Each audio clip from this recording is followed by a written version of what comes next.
قبائلی ضلع کرم خیبر پختونخوا کے ان قبائلی اضلاع میں شامل ہیں جو اپنی جنت نظیر وادی، اسٹریٹجک اور جغرافیائی اہمیت کی وجہ سے ارض پاک پر انتہائی اہم سمجھا جاتا ہے۔ اس کا صدر مقام پارا چنار ہے، جس کو اسٹریٹجک اصطلاحات میں طوطے کی چونچ کہا جاتا ہے، کیونکہ یہ علاقہ پڑوسی ملک افغانستان کے 3 صوبوں ننگہار، پکتیاں اور خوست کے ساتھ متصل ہے، جو سیکورٹی لحاظ سے انتہائی حساس سمجھے جاتے ہیں۔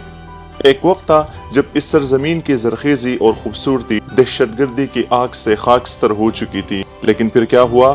پاکستان کے جان بازوں نے کمر کس لی، پوری قوم نے ہاتھ اٹھا کر دعائیں دیں، سیکورٹی اداروں، علاقائی مشران اور حکومت نے مل کر دہشت گردوں کا مقابلہ کیا، جس کی وجہ سے دہشت گردی کی کمر توڑ دی گئی اور ضلع کرم کے کونے کونے میں امن کی صدا گونج اٹھی۔ امن بحالی کے بعد یہاں کے انفراسٹرکچر اور دیگر ترقیاتی منصوبوں پر توجہ مرکوز کی گئی۔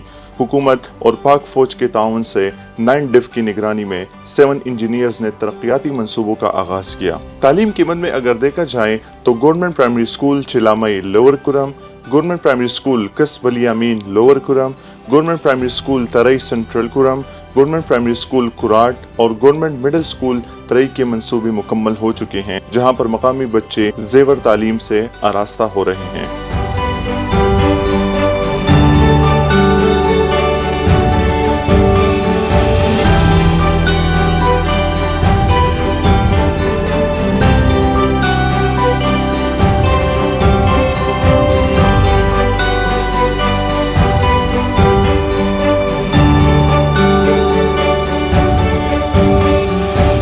تعلیم کے ساتھ ساتھ صحت بھی بنیادی ضروریات میں شامل ہے، جس کو مد نظر رکھتے ہوئے حکومت اور پاک فوج کی مدد سے انجینئرز بٹالین نے کمیونٹی ڈسپنسری گوگانی سینٹرل کرم، کمیونٹی ڈسپنسری میخکے سینٹرل کرم، BHU مرغان اور BHU انگوری سینٹرل کرم کے اہم منصوبے پائے تکمیل تک پہنچائے ہیں۔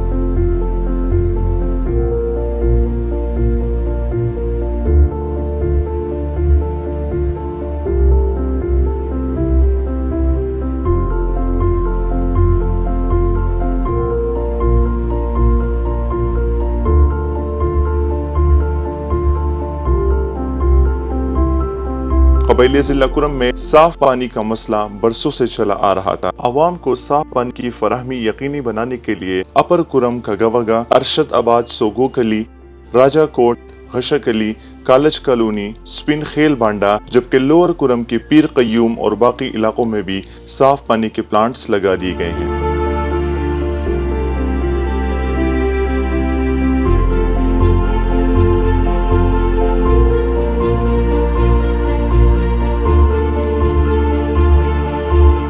قبائلی اضلاع کی ترقی حکومت اور پاک فوج کی اولین ترجیحات میں شامل ہے۔ انشاءاللہ بہت جلد عوام ان منصوبوں سے مستفید ہوں گے اور ترقی کا یہ نہ رکنے والا سفر اسی طرح جاری رہے گا۔